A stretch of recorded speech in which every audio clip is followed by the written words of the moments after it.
Di na nakaporma pa ang dalawang hinihinalang tulak ng ilegal na droga matapos mahulihan sa ikinasang drug bypass operation ng mga otoridad sa Ozamis City. Magbabalita dyan si Patrol Woman Riza Sahonia.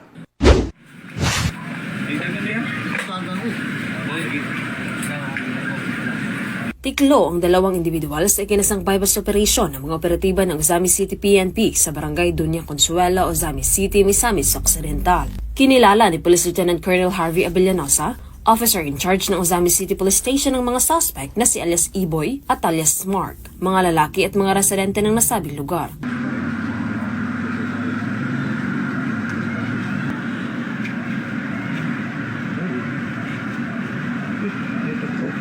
Sa ikinasang drug bypass operation ng mga operatiba ng Ozamis City Police Station ay nasamsam ang mga pakete ng hinihinalang shabu at isang 500 peso bill na ginamit bilang bypass money at iba pang mga non-drug items.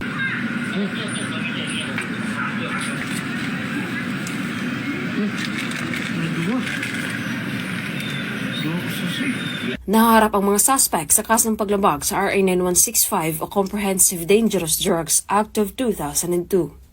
Mula dito sa Northern Mindanao, ako ang inyong Police News Network Correspondent, Patrol Woman Risa Sahonia, alagad ng batas, tagataguyod ng balitang pulis.